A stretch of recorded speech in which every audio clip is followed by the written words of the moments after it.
So we are ready to start. So I'm just going to take a few minutes to sort of set the ground rules for the call, and then I'm going to introduce Anna Paola, and then she'll talk to you about 6 or 8 birding sites today. And after we hit each site, we'll kind of open it up for questions. So first on the ground rules, we just kind of want everybody to feel included and to ask questions. Zoom does sort of get on the voice it hears the loudest.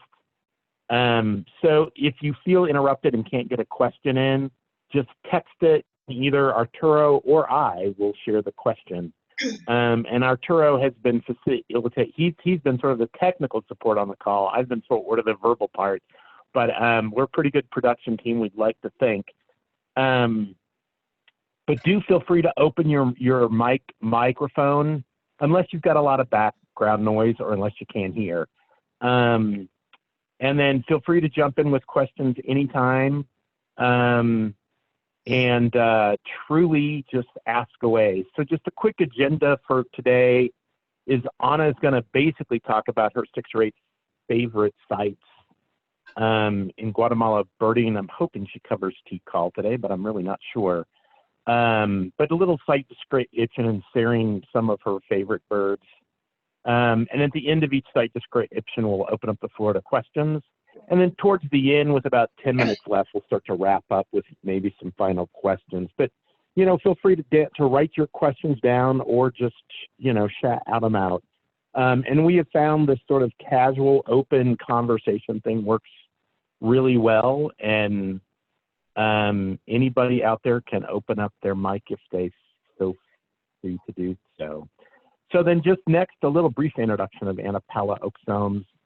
And I'm sure Faye would voice a lot of this. Anna's enthusiasm for the beauty of bird life and nature, it's really hard to match.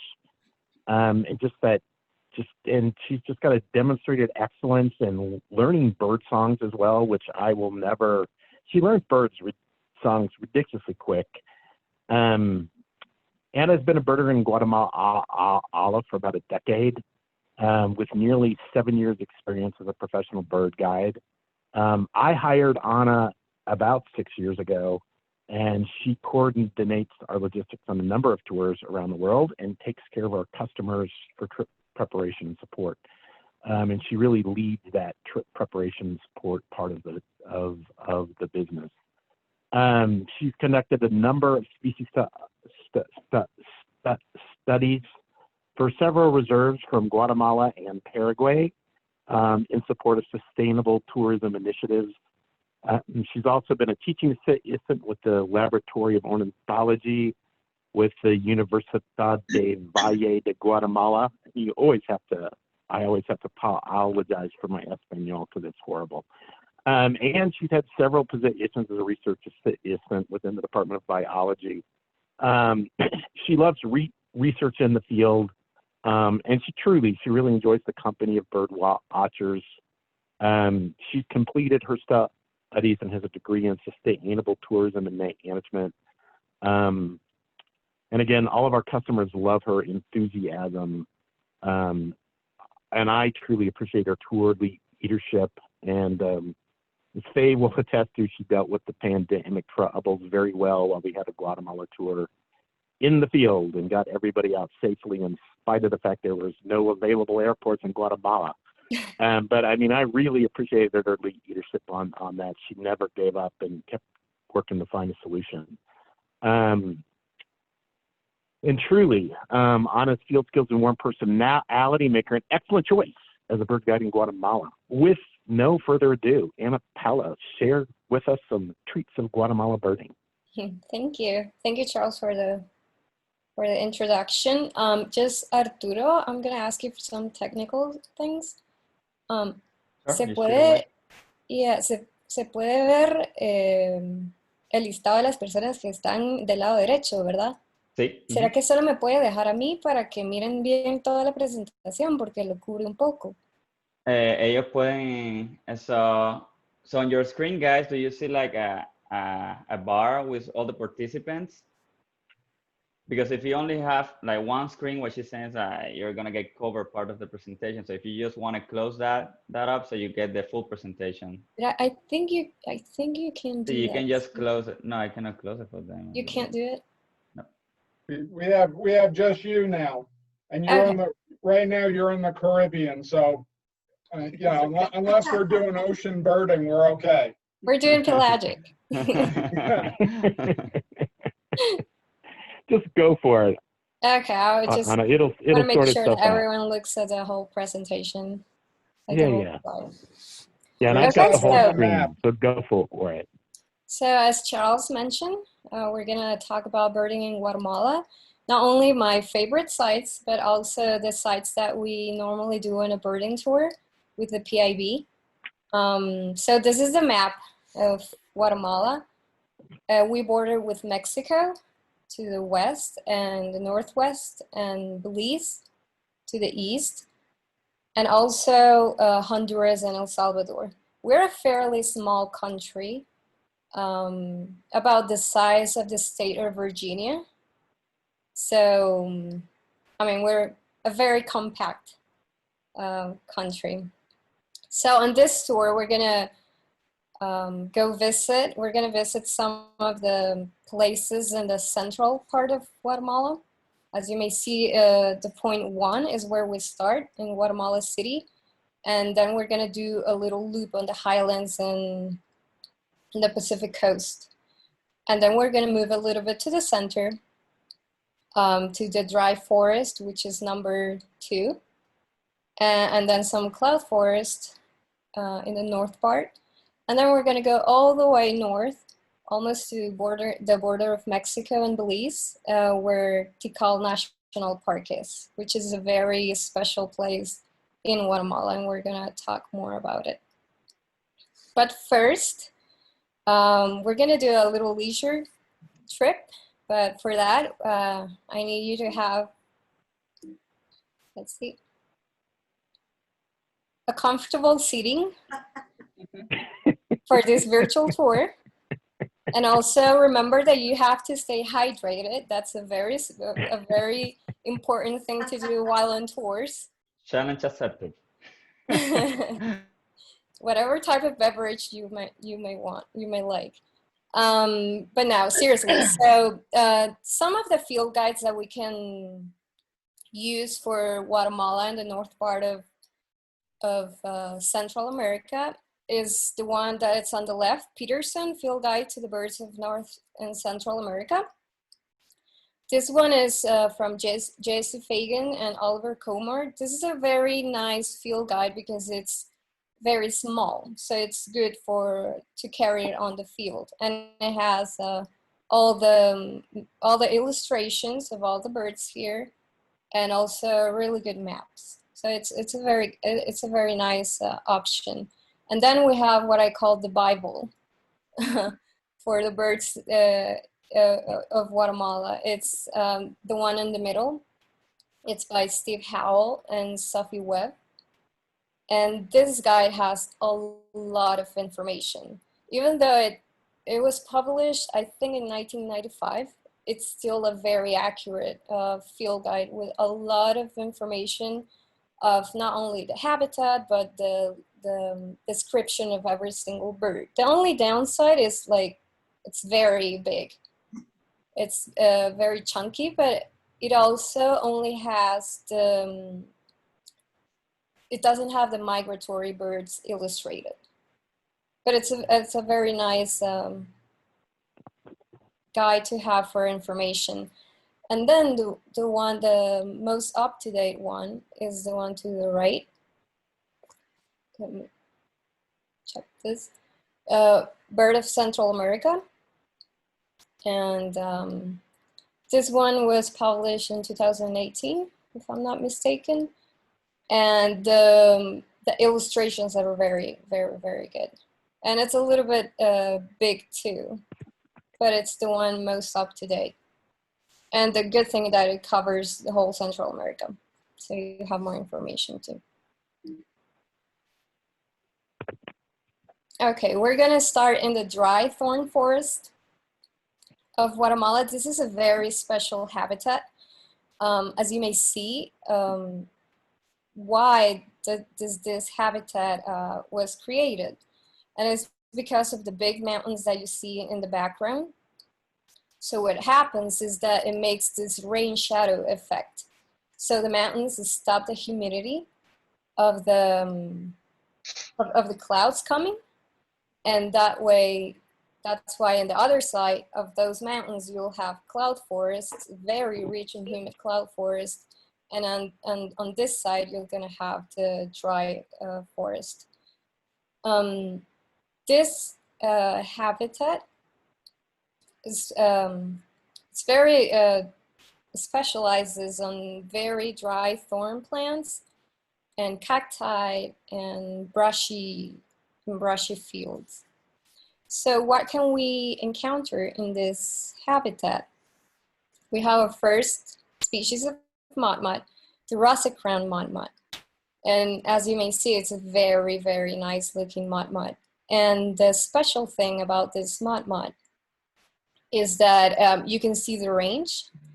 The range, it's from Western Mexico and all the way to Guatemala. But the really important thing about this mudmud is that the one that it's in Guatemala, it's a subspecies. It's the only isolated subspecies of this mudmud. So it can eventually become the first endemic species of Guatemala with further investigation. I put the small head of the mudmud on the right. That's the one in Mexico. As you can see, the first from the one on the left on the head, the black lures instead of the very bright blue. And the one in Guatemala has more rufous or cinnamon on the nape and on the crown. So this one is a very, very special bird to see. And it's only on this dry, very, very dry forests of Guatemala.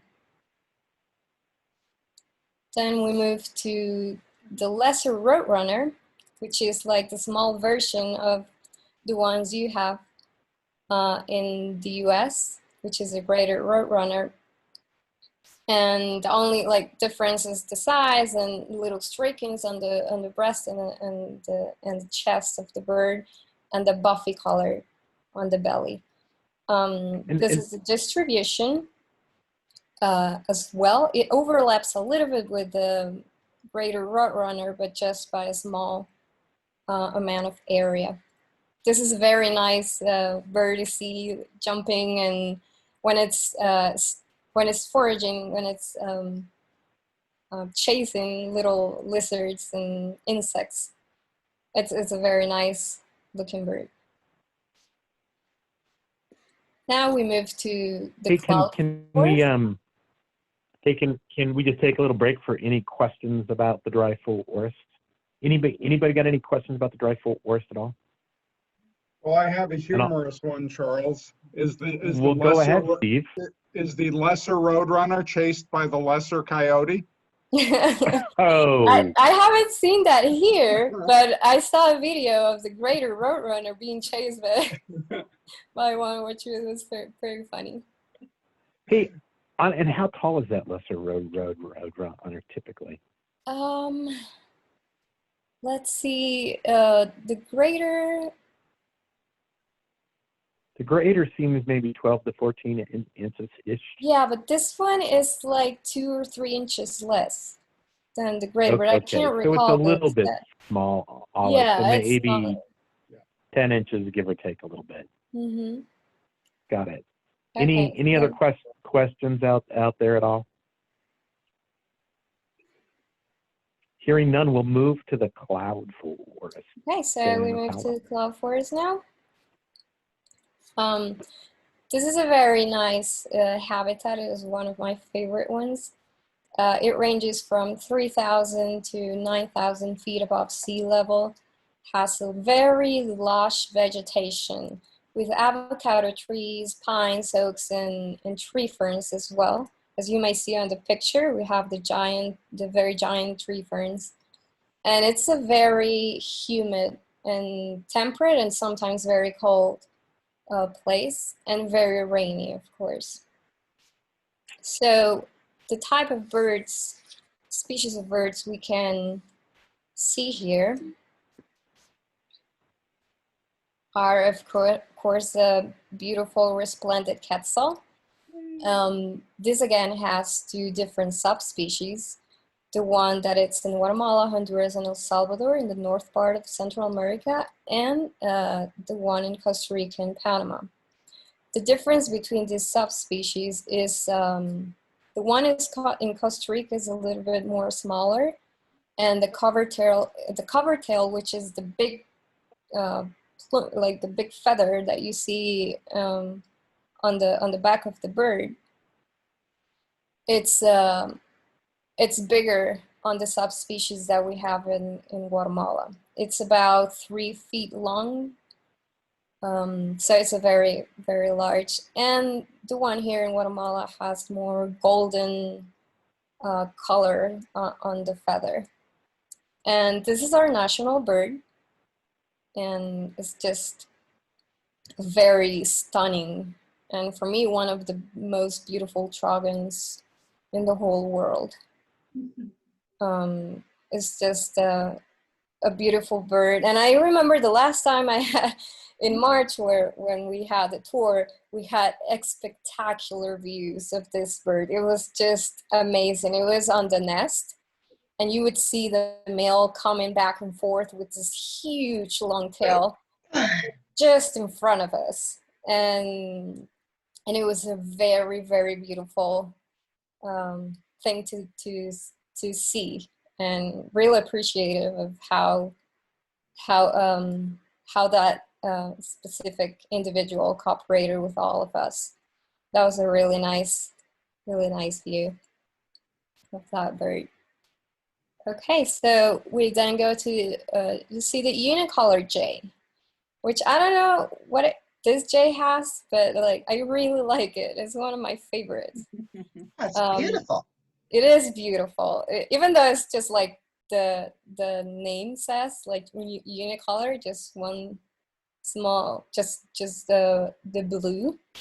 It's still a very nice bird, and I like how the behavior of this bird. They're always in groups, in packs of birds, and it's funny how feisty they are with other species of jays as well. So they're kind of mean. So we have the distribution here as well. As you see, it's a very restricted distribution. And we see this unicolor jays normally in high cloud forests elevation. And this is a very special bird here too. So. And then Anna, before you move to Antigua, I'll ask a couple questions and hope others will jump in as well. Like nightingale wren, rufous browed wren, those are slam dunks, or you just hear them, or you get some good looks? Nightingale wren is a little bit, it's a little bit difficult to see, but it's not like impossible. But you don't hear it often either. And the other one, rufous browed wren, you said? Yep. Yeah, that one is pretty, I mean, we have good chances of seeing it along. There's a lot of places where you can take it, so. Yeah. And it's a beautiful in nightingale wren, I've had clients call me on just that single species before, believe it or not. On the like 10-day trip and extension, if you ran that trip 10 times, how many times do you think you get nightingale wren? Heard and seen. Maybe 3 out of 10. So it's a toughie. Yeah, it's a little bit. About 30% of all tours. Any other tours in the cloud forest birds you want to share? And I'm in no rush, as you can tell. Yeah, and I try to really compact this presentation because. Yeah, you don't have to hit every site. We can do Guatemala Part 1 and 2. We have on this itinerary, Anna, how many days do you spend on the cloud forest? What's that? How many days do you spend on the cloud forest on this itinerary? We have, let's see, 3 days along the tour. So 2 nights. Yeah.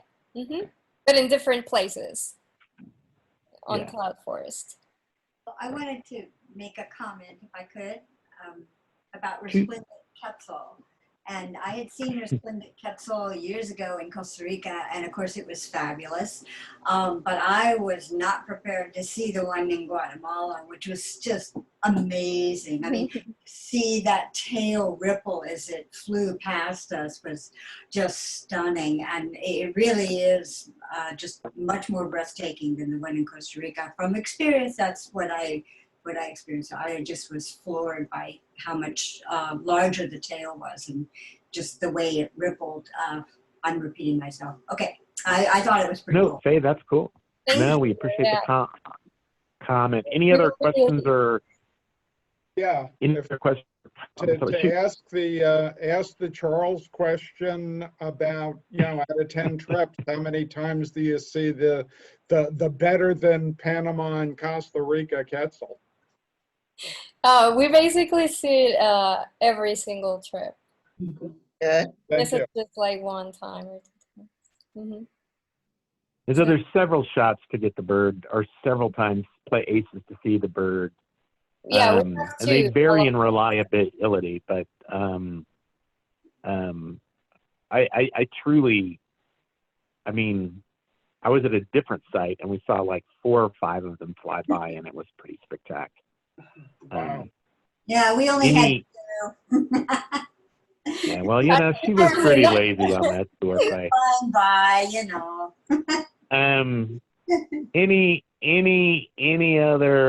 Any other questions? Those are good ones. Okay, you can tell. Oh, it's about Antigua. Yeah, okay. Just one more thing about resplendent quetzal. Sometimes if Yep. you're very lucky and the tree is fruiting, this special trees that they feed on, once I saw 11 quetzals in one tree with juveniles and, females and males. It was the quetzal bonanza. It was crazy. What time of year is that? We went, I was there in September when that happened. Okay. Mm-hmm. The quetzal Okay. bonanza. Quetzal bonanza, yeah. So now we move to Guatemala, Antigua, Guatemala. This is a very special place because it's a UNESCO World Heritage Site, and it has a lot of influence from the colonial history of Guatemala and Spain. But the good thing about this town is that its surroundings, it's very good for birds too. And the habitat is like dry, a little bit like dry but more humid than the Motagua Valley, the one that the one that I was talking about before. And then we have pine oak forests, and the climate can be just like warm to temperate. And here you see this town is surrounded by volcanoes. On the left one, you're gonna see the Agua volcano, and then Fuego volcano in Acatenango. Fuego is the one active. It's still active, and the other 2 are dormant. And it's very like breathtaking views to see this valley surrounded by all those volcanoes. And and the view on the left is actually the view that we normally get when we go to this coffee farm finca, and this would be the view that we would get if it's not cloudy. So here we can find the beautiful and small blue-throated motmot. And again, it's a regional endemic. You can see the distribution is very restricted. In only some parts of Chiapas in Mexico, and in the highlands of Guatemala, and also Honduras, and a little bit in El Salvador. This is it doesn't have any subspecies, and it's a monotypic genus. So that's the only species on its genus. And you can see, as you can see, it's a fairly small motmot with this beautiful, gorgeous blue throat. And that we can differentiate it from other species because of the lack of the racket, the normal racket, the common racket that the motmots have. So now we move to this bird that I really like a lot, the fulvous owl. It's like a relative of the bar owl that you guys have. They're more buffy and streaky. It's smaller than a bar owl as well. And before it was a subspecies of the bar owl. But with further investigations, they put it in their own species. This one has even a more restricted area. It's only in Guatemala, Honduras, and El Salvador, and in the west, in Oaxaca, in the west part of the isthmus of the Tehuantepec. It's a very curious bird as well. So if you see it, it'll be like trying to check you out and see what's going on. It's a very beautiful bird. Any questions? Yeah, I was going to ask, remind me of the site right outside of Antigua, the one with the little volcano in the mountain. The volcano's always used to be a quarry. What's the name of the finca you said? What's the name of that site we always go to? It's El Pilar. That's El Pilar. Mm-hmm. Yeah, so the hummingbird feeders at El Pilar, those are pretty spectacular. How many species are typically there? Like 4 to 6 or something? Mm-hmm, like 6 or 7, if I'm not mistaken. We have, shoot. in a good day, we can see maybe not a great amount of individuals, but species. We do see maybe like 6 or 7 different species, and some that are very special, like the Rufous saberwing, which I'm going to talk about in this presentation. And yeah, it's a very nice place to stop after a long hike in the mountain in El Pilar, and just sit there and see how the hummingbirds come back and forth to the feeders and how they start like fighting to each other. It's a very nice. Yeah, I totally forgot about the feeders. Thank you, Charles. Yeah, and I mean, truly kind of a cool thing about El Pilar from like an American perspective is there's always a booming volcano. It booms. I mean, you won't miss it. It booms, every like 20, 30 minutes, maybe more frequently than that? Yeah, it depends on the frequency of that day. It depends upon how much gas is building up. But I mean, people always ask us, am I going to encounter a volcano in Guatemala? The answer is yes, and it is active. I don't think there's any lava flow on that one, but you will definitely hear the earth thunder, and it's pretty cool. And then the other bird there that a lot of American bird watchers miss in the United States, but I think is just spectacular, is the red-headed warbler, the red something warbler. The one that couple cried when they saw it. The pink-headed? No, not the pink-headed. The God, I am forgetting species name. Geez, the one in California, in Arizona. Yeah. Yep. Red. Oh, totally forgot. Oh, taking a dive. I'm not helping either. What is it? Red?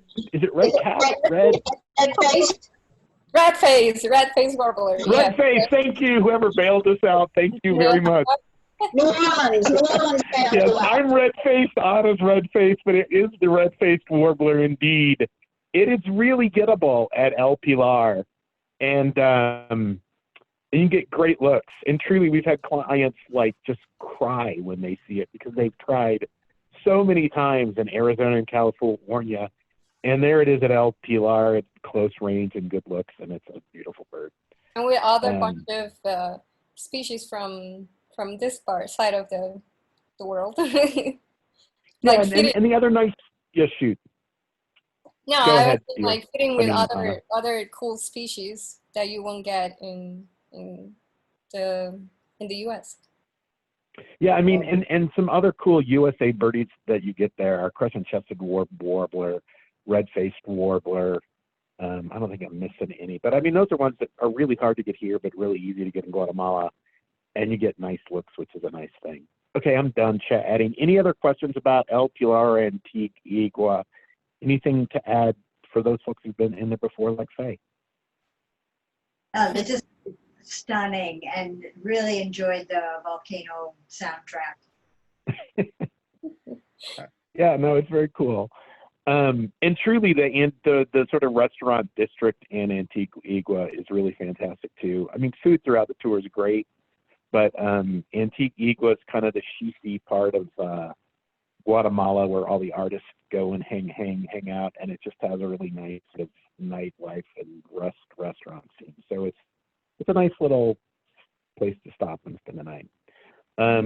Okay, I'll let you go to Los Torales Reserve unless there's more questions. Anything else, folks? I had a quick Antigua question, because isn't Yeah, that where shoot. we spend some time on the coffee farm? Could we talk a little bit about the coffee farm visit?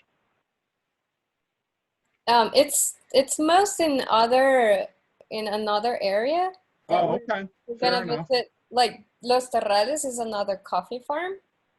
We have the coffee is one of the most important export product that Guatemala has.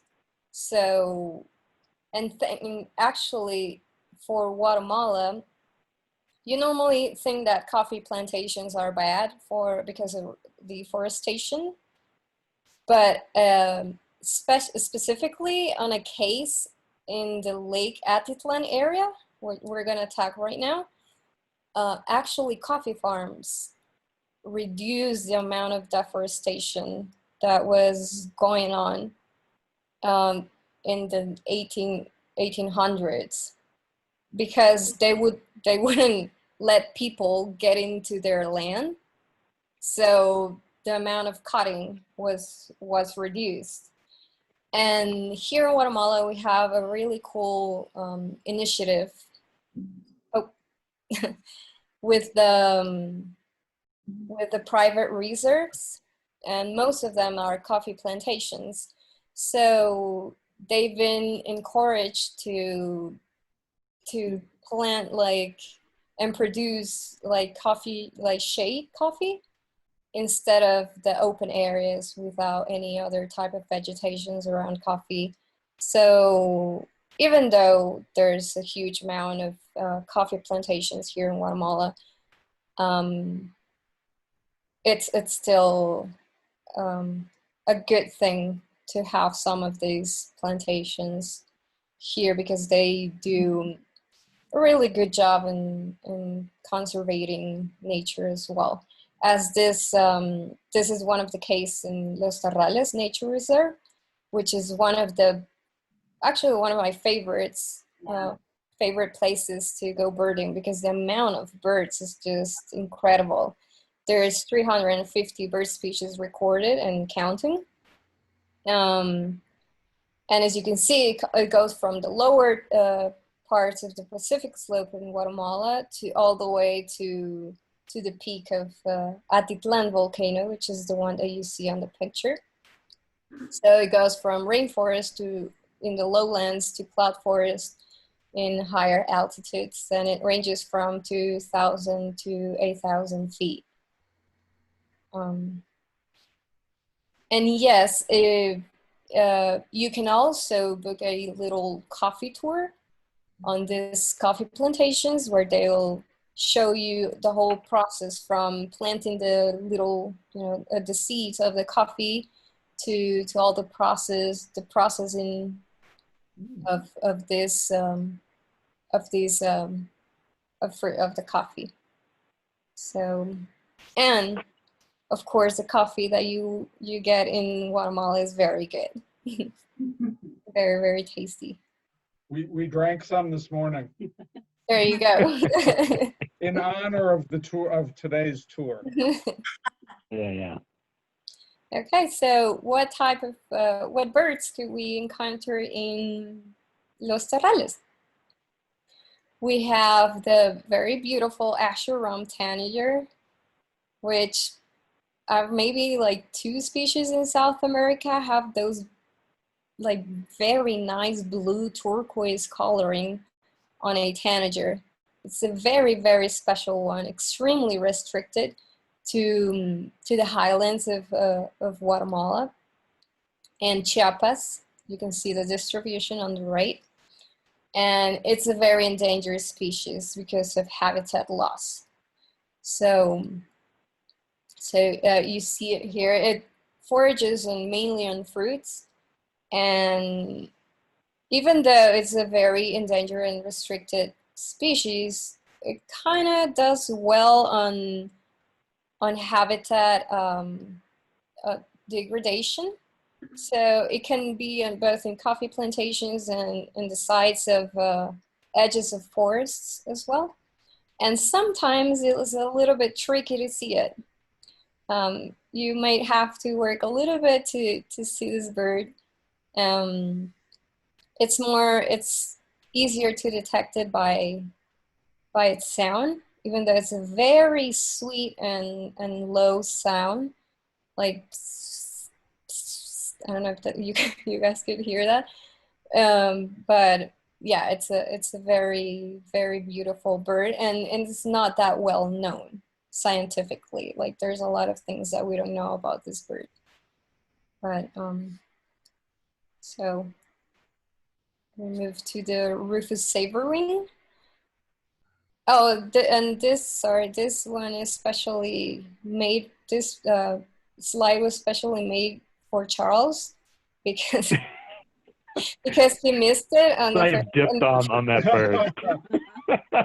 so just to show you what you missed, Charles. I was not going to say that I dipped on that bird.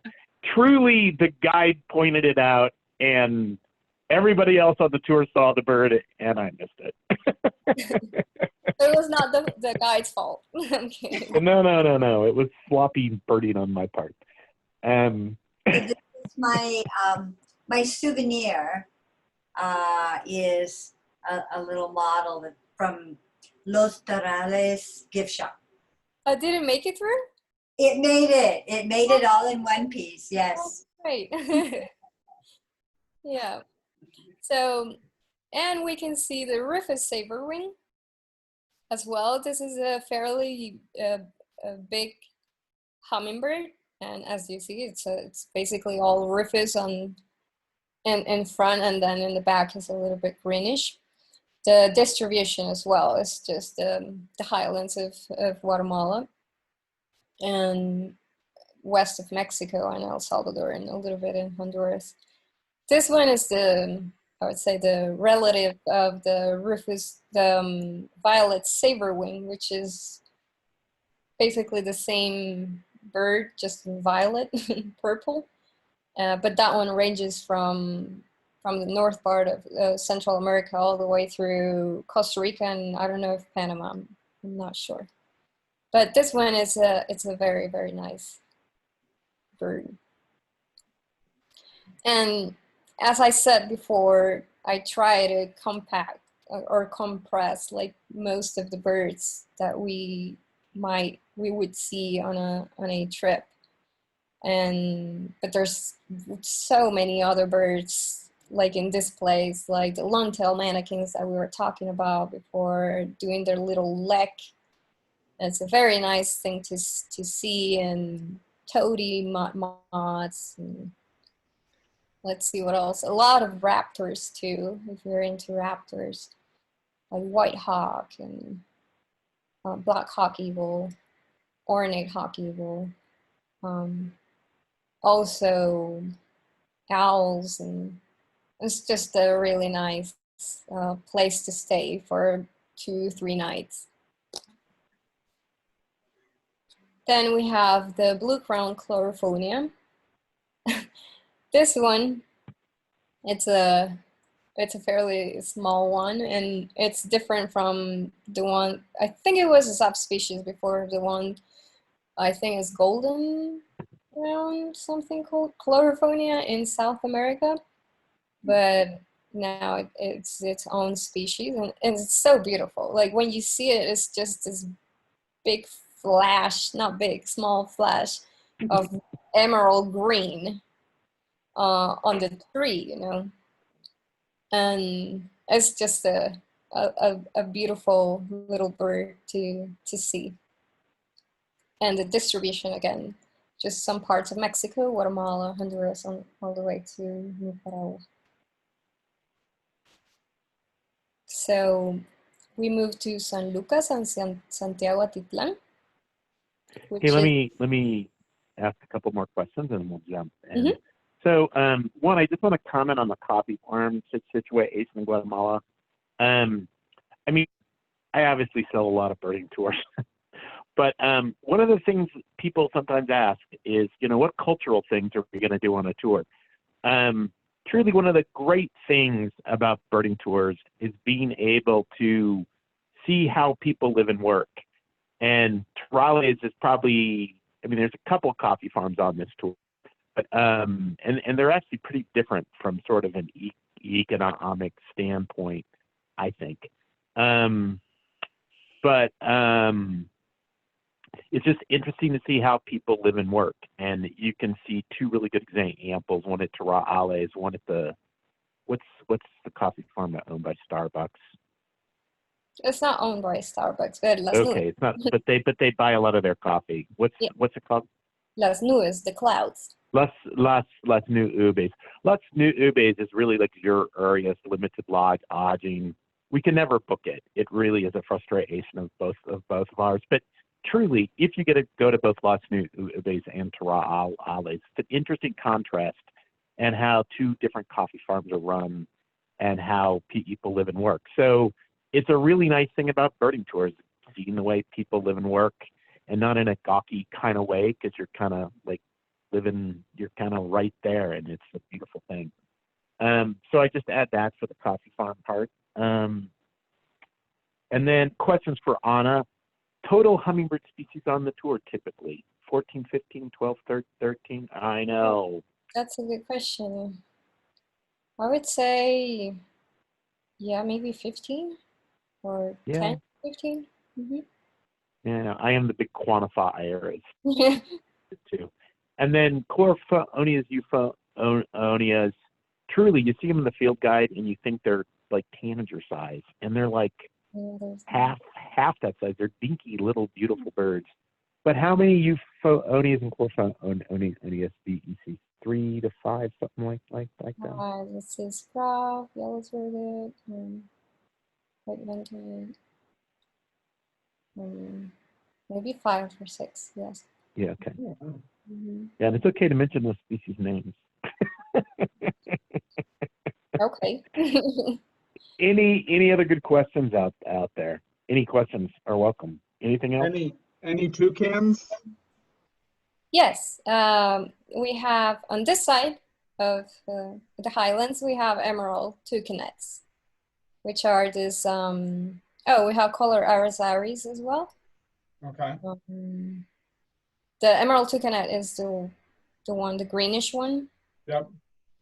I call it the mean one because it feeds on a lot of young birds when the breeding season is. And yeah, it's a kind of like mean looking one, but they're really, really beautiful. It's a beautiful mean bird. It's a beautiful mean bird. It's the Cruella de Vil of birds. Yeah. Well, a lot of other species feed on youngsters, so. Yeah, I know. Now and then once you get up to T call, you add 1 or 2 other toucans up there. Just one more keelbill. Yeah. Okay. So 3 toucan family birds to answer your question. Okay. Any other questions? Yeah, Anna, you said there was an aracari. Which one? Collared. Collared. Mm-hmm. Thank you. And do we get to see the wine-throated hummingbird? Yes. We're gonna talk about that bird. Oh, sorry. No. No, that's okay. It's a spectacular bird. I'm a hummingbird geek. People often talk to me about what's your favorite bird, and I love all the hummingbird family, but God, there's so many birds I love. Go They're ahead. beautiful. Well, that's it. And they're fun. They're juicy. They're small with spirit. I love that. Any other questions? Any other questions are welcome. Anybody? Great. We'll go on to San Lucas and Santiago Atitlan. Okay, so we moved to a very beautiful lake. It's called Lake Atitlan, and it was formed. It's a volcanic origin. It used to be like a super volcano, which is one of like the big ones with a lot of calderas. And after a huge explosion, the lake was made. And with that explosion, more little volcanoes were born. So you have like 3 volcanoes in that area. It's Toliman, Atitlan, and San Pedro. And you can see Toliman there. Sorry, San Pedro, that's San Pedro. And the habitat ranges from very dry scrub to coffee plantations and dry oak forests. And in the peaks of the volcanoes, you have cloud forests as well. What can you find here? One of the specialties of these places is the slender sheartail, which is this beautiful small hummingbird. And when you see it, you normally hear it before you see it, because it sounds like a little bee, like that. Zzz. It's a very, very nice bird with this violet, purplish gorget, and also the forked tail. And this is the distribution on the right. As you can see, it's a very small distribution. It favors scrubs and edges of forests. And one of the really nice thing about this bird is that the place that we often get it, like it's just a beautiful view, in the background, like watching this bird just doing its thing, and then you just see in the background this beautiful lake as well. So it's on the shores of the lake, very beautiful view. And one of the mystic or weird orioles that we have too is the bar-wing oriole. There's a lot of things that we don't know about this bird, scientifically speaking, but like any other oriole, kind of looks like a Baltimore oriole, without the bearing on the wing, and it's more yellowish. But it's a very special bird. It's very restricted. There's and kind of like nomadic as well. Like you just don't have a special spot to go and look for it. You just kind of like have to search it, And what else about this this bird? It's just it's kind of you have to look for it, and it's not like a sitting duck, but it's a special bird from this area. And it also sometimes, like, you can see it in someone's garden, or in the edges of forests and in scrubby edges as well, or inside forests too. So any questions on that part of? Any questions? Oh, and what's the nice sparrow you get down there? Is it provost ground sparrow? Provost ground sparrow, white-faced. Yeah, the Costa Ricans go nutty about that bird. But you've never missed provost ground sparrow on a tour, right? No, but I think Costa Rica, it's an endemic one. Oh, I see. I don't remember the name. I don't know. Oh, so they have a splitter that they're okay. I gotcha. Yeah, they split it like a few years ago. I gotcha. Yeah, it's just good. Any other questions about Lake Atitlan area? What's the name of the really cool spot that we've been going to that has the stairs? That has the stairs. Near Atitlan. Maybe that's a separate slide. Rey Tepepul, is that where we normally go? Yeah. But yeah, I don't remember it had steps or stairs. That's fine. I mean, Fuentes Jorginas is beautiful and hummingbird heavy, so I'll let you move there. Unless people got more questions. Any other questions at all, folks? No, we're good. Shoot, go to Fuentes Jorginas. Okay, so we moved to Fuentes Jorginas. And this is a high elevation cloud forest. And Fuentes Jorginas, like fountains, the first fountain, the first word, it's named after the hot springs that are there.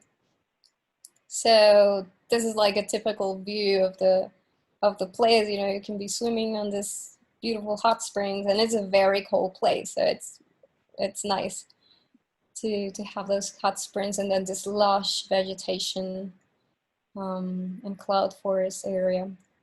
It's a very, very nice place. And what can we find here?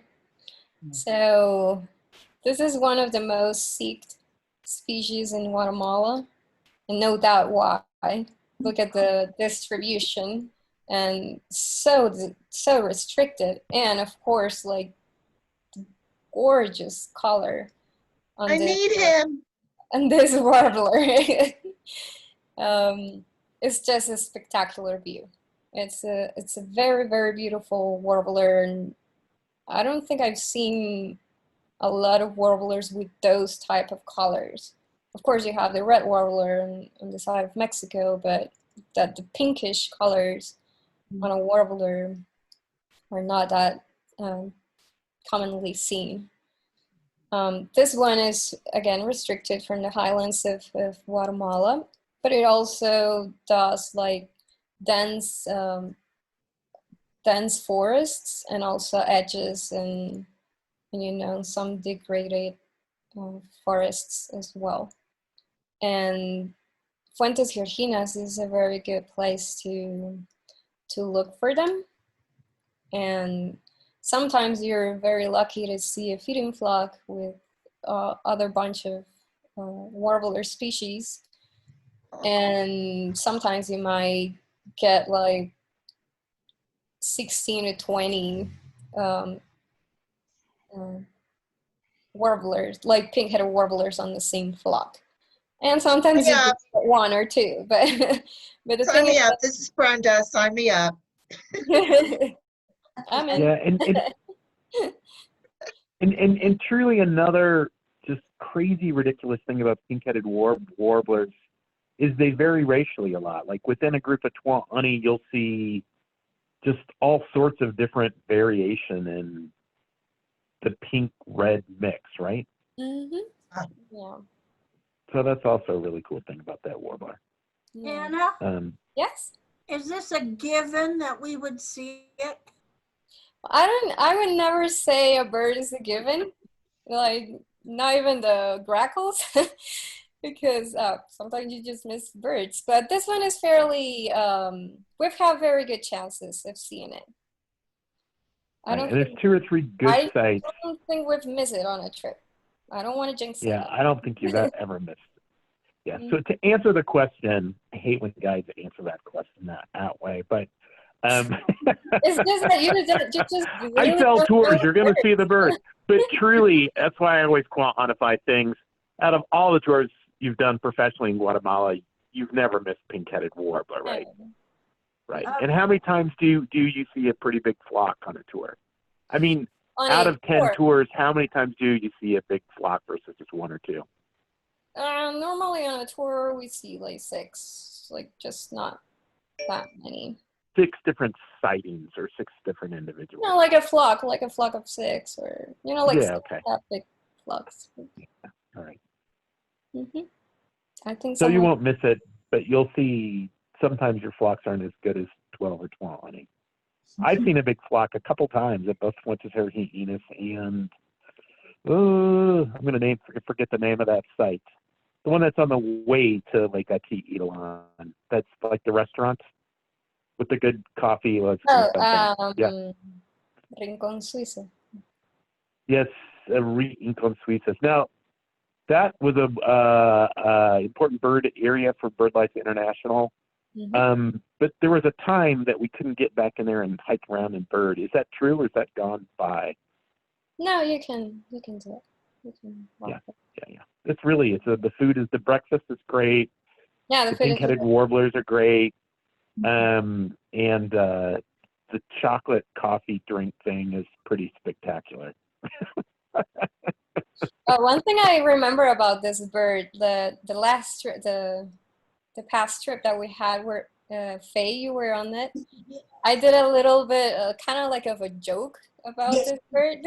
So we were on the place, and it was closed because of the COVID.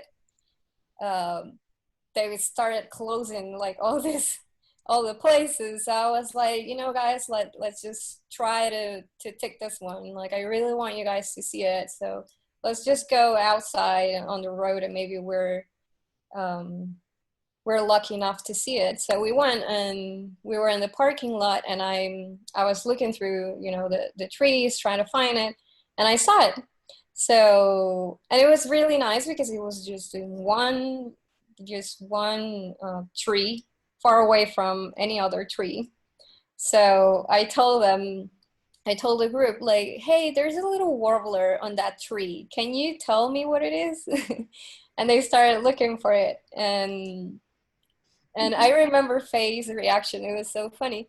So they couldn't see it, and we're like, where is it? Where is it? And then Faye put it on her binoculars, and she was like, oh my God. She knew exactly what warbler was, and she was like, "It's the pink-headed." And everyone just went crazy. Yeah, that made my day. Yeah, and we could take it, so I was really happy, and it was just one individual. We just found one individual, but I was really happy for them that they didn't miss it because of like the craziness that was happening around us, and we still got the chance to.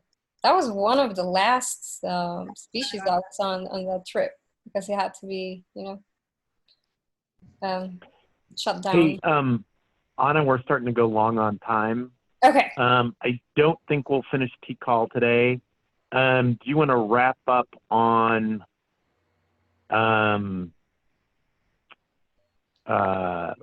Fuentes Argentinas, and then next time I think we'll do a part 2 on Tikal and other sites that we want to talk about. I don't have much to talk Tikal too, so okay, I can shoot. Then go, and then we'll do a wrap up. We'll probably run a little long today. Okay, so then we have the horned one. Way more a very endangered species because it's a crasset, so people hunt it a lot, and of course the loss of habitat as well. It ranges from very high elevation cloud forests and in the highlands of Guatemala as well, and a little the distribution also goes to the east of Guatemala in Sierra de las Minas, but it's normally very high in the mountains or in the volcanoes as well. And you normally get this bird, and if you look for it on the internet, you'll see like they always say like that the walk is just awful, that you have to walk a whole lot to see it. They call it like the death marches to see the horned one. And it's actually true. It's sometimes it's very, very hard to see it, and you have to walk a lot. But there's been like new sites in Guatemala where you can get it a little bit more easy. But if you're lucky, you can actually see it in Fuentes Georginas without even walking. So, but it's just a very rare one, you know, a very rare bird, and one of the most sought after species. We have the wine-throated hummingbird as well. Normally you would get it in Fuentes Georginas. It's a very small hummingbird, kind of resembles to the bumblebee in size, the bumblebee hummingbird in Mexico. The beautiful hummingbird, sorry. So it's a very small hummingbird, and when it's flying, it also makes this little kind of V sound. Then we move to Panajachel, which is on the other side of where we were before in the Atitlan Lake, and it's scrub, coffee plantations, and dry oak forests. It's a very beautiful views too.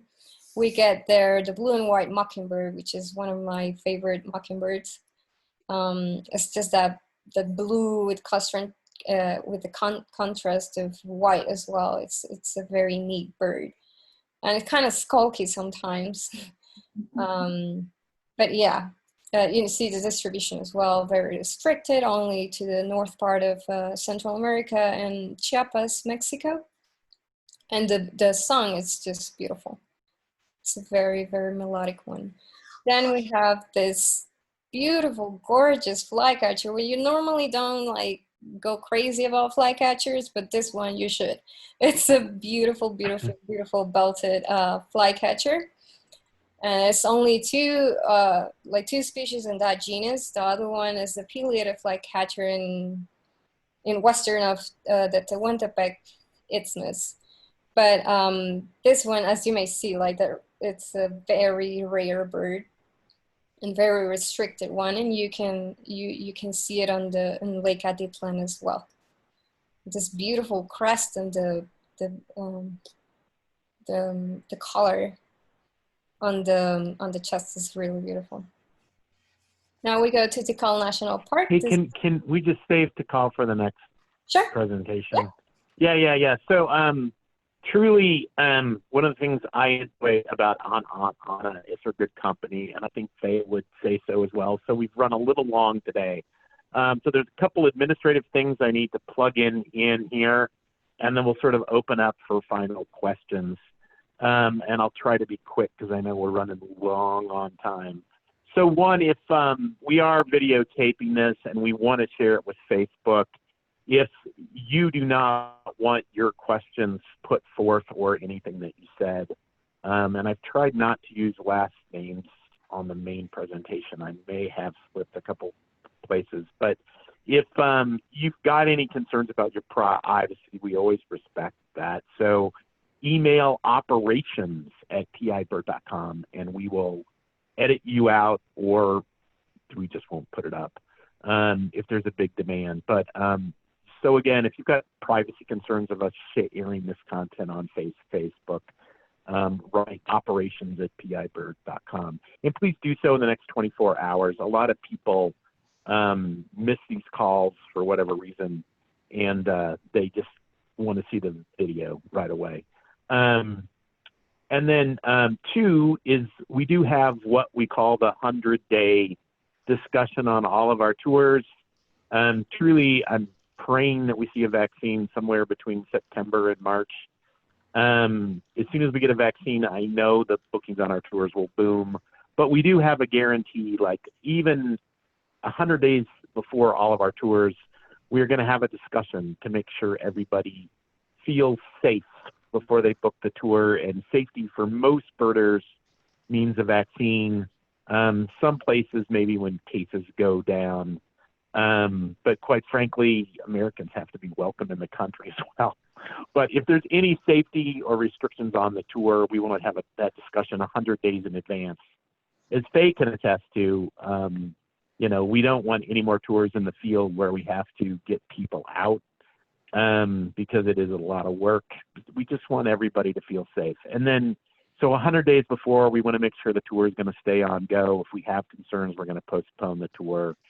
In most places, we can postpone 30 days or 60 days in advance, but we like to have that discussion far ahead of time to build group consensus about the postponement plans.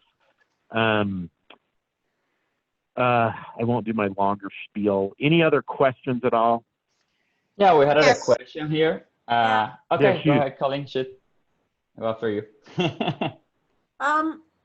Let's see. I think I just picked up that you put it online when people miss these, and I think I missed Panama.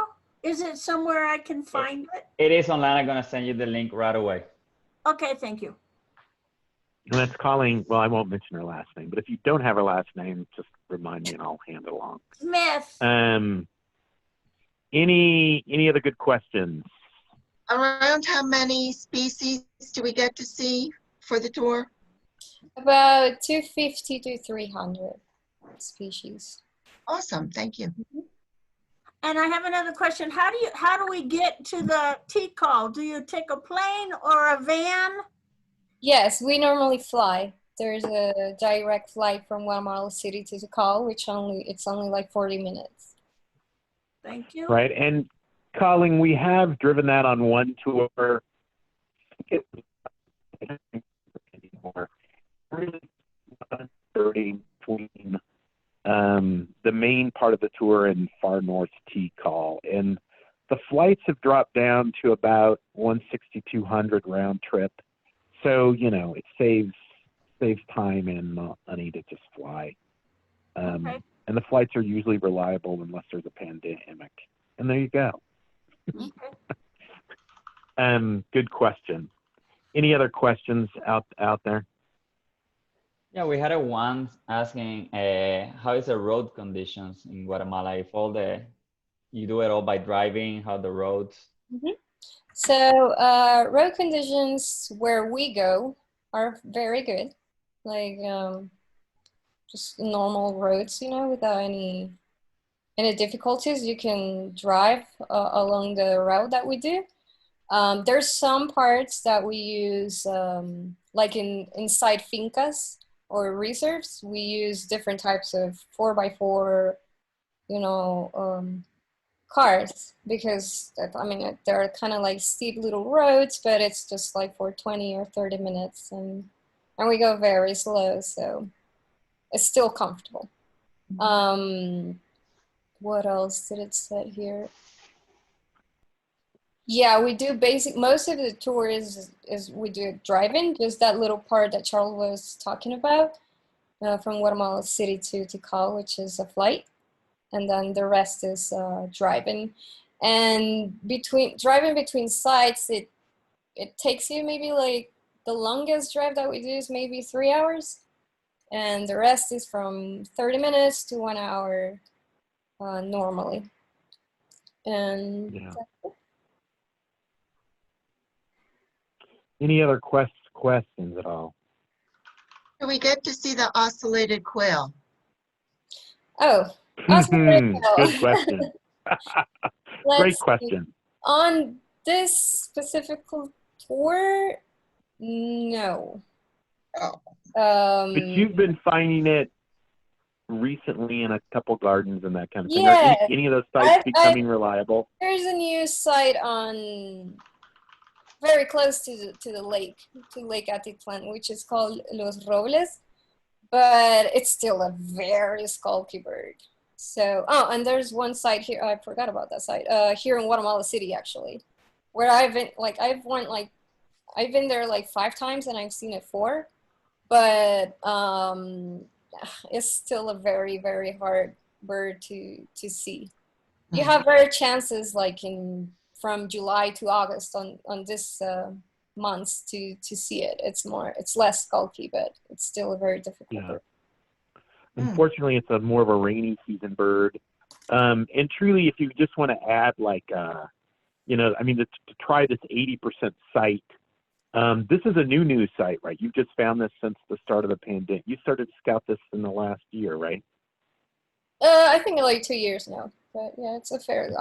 But either way, if you just want to add a night in Guatemala City and give it a try, we're more than welcome to arrange that. And we know it's I don't know if you guys know who Hugh Buck was. He used to be the #1 birder in the world, and Anna and I stayed at his house for Scottish Bird Fair years and years ago.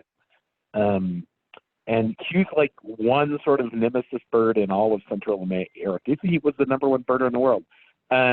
his one nemesis bird in Central, well, there was 3, but one of his 3 nemesis birds in Central America was ocellated quail. So it is really tough, but, you know, we're happy to add a day and give it a try. And there you go. It's unfortunately, it's just not reliable. Yeah. Shoot, any other good questions at all? Turquoise browed motmot? Yeah, that's a very fairly, I wouldn't say common, but we do see it we have like 3 different days that we can check it in the dry thorn forest and also in terrales. It's a very nice motmot. Yeah, he looked and like motmots are generally child for pretty motmots. gray areas. What's that? I'm Shoot, sorry. Steve. No, I said he looked like the poster child for what a motmot should be. It's just beautiful. That is true. Any other questions at all? If so, I'll wrap up. And True Uli, anytime you guys want to book a birding tour, give us a call. We always use premier local bird guides like Ana Paula, and our partnership word extends to finding great lodging and our relationship with our guides. And because we're not flying guides from around the world, we're usually 20 or 30% cheaper than our competition. And we always save an acre for bird conservation. So far in 15 years in business, we've saved over 85,000 acres. I think that's all I have for my advertisement. Thank you all for being on the call. And we will do a part 2 on T-Call. I think we should talk more about the horned guan because I think it's such a fun bird. And there you go. But we'll see you for part 2. We'll probably get that scheduled in the next 6 or 8 months. But do look for more of our Zoom conference calls. We're truly enjoying it, and I thank both Ana and Arturo today. And what preparation! Nice job, ma'am. All right, I will bug you guys all soon. Thank you for being on the call. Bye bye. Bye-bye. Thanks.